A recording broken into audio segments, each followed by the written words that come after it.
खाने की मेज पर जनलोसा टोटो को ठीक कर रहा था जब वह खाना खा रहा था। उसने जनलोसा से कहा कि जब टोटो टूट गया तब वो दुखी हुआ। जनलोसा ने उसे आश्वासन दिया कि वह टोटो को अच्छी तरह से ठीक कर देगा, लेकिन फिर धीरे धीरे उसकी आंखें बंद हो गईं और जब वह चौंक कर जाग गया तो वह बिस्तर पर था। उसने सोचा कि वह यहाँ कैसे पहुंच गया। एक बार फिर उसने जनलोसा को कहते हुए सुना, उठ जाओ और खाना खाओ। जब वह उतरने ही वाला था तो उसने देखा कि टोटो ठीक कर दिया गया था जो उसके पास था। इस पर वह हैरान हुआ कि यह कब ठीक हुआ।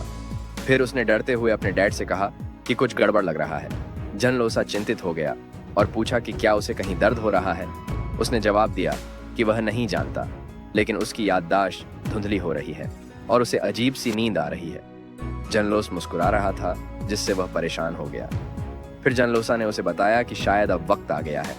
उसने पूछा कि इसका क्या मतलब है। जनलोसा ने कहा कि यह परेशानी नहीं है, बल्कि उसके सोने की अवस्था आ रही है। उन्होंने उसे समझाया कि एक ड्रैगन के 2 सोने की अवस्थाएं होती हैं बढ़ने के लिए, और इसलिए उसे नींद आ रही है क्योंकि उसकी पहली सोने की अवस्था नजदीक आ रही है। उसने जनलोसा से पूछा कि वह कितने समय तक सोएगा। जनलोस ने जवाब दिया कि कोई निश्चित समय नहीं है, लेकिन लगभग 100 साल हो सकते हैं। यह सुनकर वह डर गया। उसने गालियां दी क्योंकि कुछ दिन पहले ही उसने उसके मरने का सपना देखा था और अब उसे 100 साल सोना था। इससे उसे लगा जैसे उसकी जान ले ली जा रही हो। वह दौड़ता हुआ रोता चिल्लाया, ऐसा नहीं हो सकता, और जनलोसा हैरान रह गया। फिर उसने अपने सिर पर कपड़ा बांधा और एक किताब खोलकर दृढ़ निश्चय से सोचने लगा कि उसे जागते रहने की कोई योजना बनानी चाहिए। उसने सोचा कि वह खाना नहीं खाएगा क्योंकि पेट भरने से नींद आती है। नहाना नहीं चाहिए क्योंकि नहाने से आराम मिलता है। हरकतों को कम करना चाहिए ताकि थकान न हो, और बिस्तर के पास नहीं जाना चाहिए क्योंकि बिस्तर देखते ही नींद आने लगती है। अपनी योजना लिखने के बाद उसने तय किया कि वह जितना हो सके जागता रहेगा। लेकिन कुछ ही समय बाद उसे भूख और थकान महसूस हुई और नींद आने लगी। अचानक उसने पीछे से किसी के आने की आवाज सुनी। जब उसने पीछे देखा तो जनलोस था, जो 1 चम्मच खाना लेकर आ रहा था और चिल्ला रहा था, तुझे खाना चाहिए। जनलोसा ने उसे खाना खिलाने की कोशिश की, लेकिन वह भाग गया। जनलोस ने उसका नाम लेकर चिल्लाया। फिर वह लाइब्रेरी में चला गया और सोचने लगा कि यह करीबी मामला था और वो लगभग खा ही लेता। उसने किताब को देखा और सोचा कि जब तक वह सोने से बचने का रास्ता न निकाले तब तक उसे अपनी रक्षा करनी होगी। किताब में उसने पढ़ा कि जागने के लिए उसे खड़े रहना चाहिए, अपनी रानों को चुभोना चाहिए, कुछ तीखा खाना चाहिए, अपने चेहरे पर ठंडा पानी छिड़कना चाहिए और किताबें पढ़ना नहीं चाहिए। लेकिन फिर धीरे धीरे उसकी आंखें बंद होने लगीं। उसने अपने चेहरे पर जोर से थप्पड़ मारा ताकि वह सो न जाए, लेकिन थकान शरीर पर हावी हो रही थी। उसने एक बार फिर अपने चेहरे पर थप्पड़ मारा, लेकिन वह नींद को रोक न सका और बेहोश हो गया। बाद में जनलोसा लगातार उसका नाम लेकर पुकार रहा था ताकि वह जाग जाए, और वह चौंक कर जाग गया। जनलोसा ने उससे पूछा कि क्या उसने अच्छी नींद ली, लेकिन उसने जवाब दिया कि उसने नींद नहीं ली, बस थोड़ी देर के लिए झपकी ली थी। जनलोसा ने उसे बधाई दी, जिससे वह भ्रमित हो गया, और उसने अपने पिता से पूछा कि बधाई का क्या मतलब है। जनलोसा ने जवाब दिया कि वे उसकी 100वीं जन्मदिन की सालगिरह मना रहे हैं। 100 साल पहले जनलोसा उसके कमरे में आया और उसका नाम पुकार कर बता रहा था कि उसके लिए उसने नाश्ता लाया है, लेकिन उसने देखा कि लुईस किताबों के बीच सो रहा है। समझ गया कि वह उस प्यारी किताब को पढ़ते पढ़ते सो गया होगा। उसने उसे धीरे धीरे उठाया और बिस्तर पर लिटाया। जनलोसा चिंतित था और सोचने लगा कि यदि उसने सोने से पहले थोड़ा और खा लिया होता तो अच्छा होता, लेकिन चूंकि वह पहले ही सो चुका था, इसलिए उसने बस यही आशा की कि वह सुरक्षित जागे।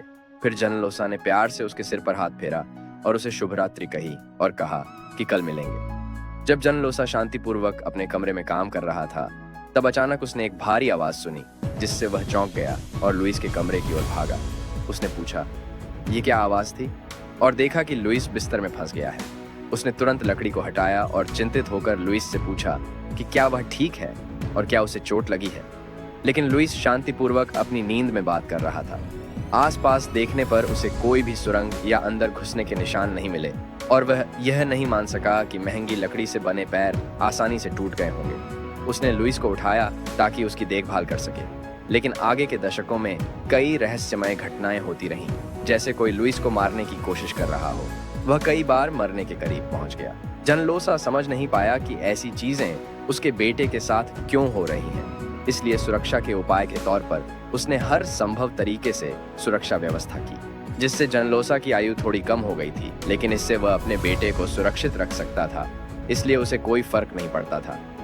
पिछले 60 सालों में जनलोसा को एक भी अच्छी नींद नहीं आई थी और लुइस की जान को लेकर 4120 खतरों के बाद उसे लगने लगा कि कोई वाकई लुइस को मारने की कोशिश कर रहा है, जिसे सोचने लगा यह किसका काम हो सकता है। जनलोसा जानता था कि दुनिया भूल चुकी है कि ड्रैगन कभी थे और सिर्फ कुछ जीनोमॉर्फ्स ही उनके अस्तित्व से परिचित हैं।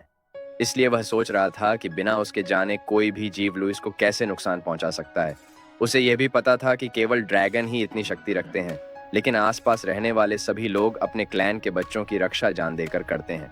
इसलिए उसे लगा कि शायद सभी घटनाएं सिर्फ संयोग थीं। जनलोसा के शांतिपूर्ण महल में एक विशाल विस्फोट हुआ, जिससे एक रोबोट गार्ड उड़ गया। जनलोसा ने उन्हें देखा और गुस्से से पूछा कि ये निरीह प्राणी उसके बेटे को कैसे नुकसान पहुंचा सकते हैं। गार्ड ने उस पर हमला किया, लेकिन उसने बस हाथ उठाया और अपनी शक्ति छोड़ दी।